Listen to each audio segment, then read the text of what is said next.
Hello, Illinois. Illinois, the state where Barack Obama launched his political career, seems like the natural place for him to suit up for the home stretch of the midterm election campaign. He professes that it's wise for past presidents to stay out of current politics, yet he says this is no time for that.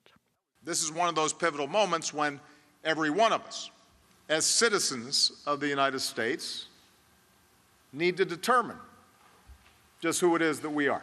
What followed was an argument that civic disengagement, cynicism, real economic uncertainty, paranoia, and other things had created an opening for the politics of fear and demagoguery. It did not start with Donald Trump. He is a symptom, not the cause.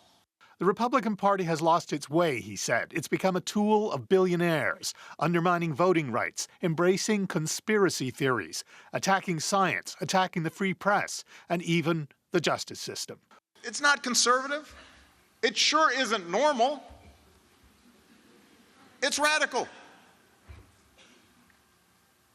It's a vision that says the protection of our power and those who back us is all that matters, even when it hurts the country. But there were moments when there was no doubt that his specific target was the president. We don't target certain groups of people based on what they look like or how they pray. We are Americans. We're supposed to stand up to bullies, not follow them. We're supposed to stand up to discrimination. And we're sure as heck supposed to stand up clearly and unequivocally to Nazi sympathizers. And he had something to say about this, the sensational anonymous New York Times op-ed piece, supposedly by a senior administration official, declaring that a resistance movement had grown up around Trump to thwart parts of his agenda and prevent him from indulging his worst instincts. The claim that everything will turn out okay because there are people inside the White House who secretly aren't following the president's orders. That is not a check. I'm being serious here. That's not how our democracy is supposed to work. These people aren't elected. They're not accountable. It was a blistering speech that characterized Trump as a threat to democracy.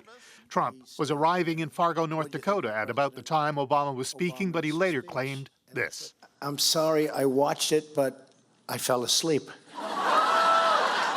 It was a joke he didn't expect would be believed, Andrew, because he went on to accuse Obama of using his speech to try to take credit for what Trump called this incredible thing that's happening to the country.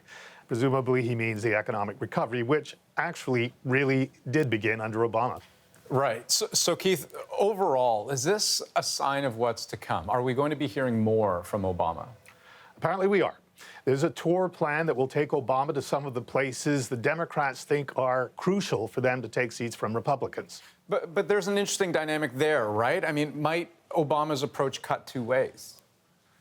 Well, I think that's a good question. Obama is very popular in many parts of the country, but I've been talking to Democrats for a year now about how they intend to take back the House, and what I've consistently heard from them is that if they want to flip seats in Republican districts, they have to avoid antagonizing Republican voters by making their campaigns all about Trump.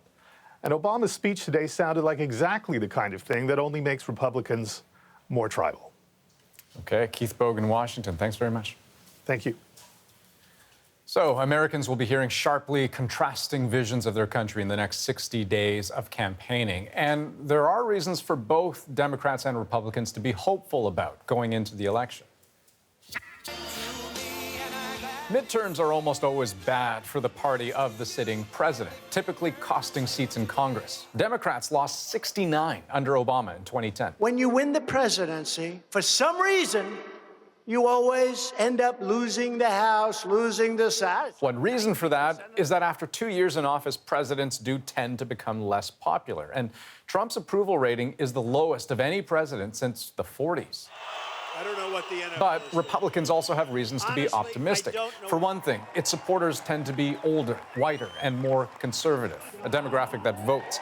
Plus, with the U.S. economy humming along and the unemployment rate at a near 18-year low, there's less incentive to go angrily to the polls. But for all those traditional midterm factors, let's not forget, Donald Trump is not a traditional president, and this is not a traditional presidency. Consider this year's backdrop, the Mueller investigation, a stream of incendiary tell-all books, and this week's New York Times op-ed. Voters will have their say November 6th.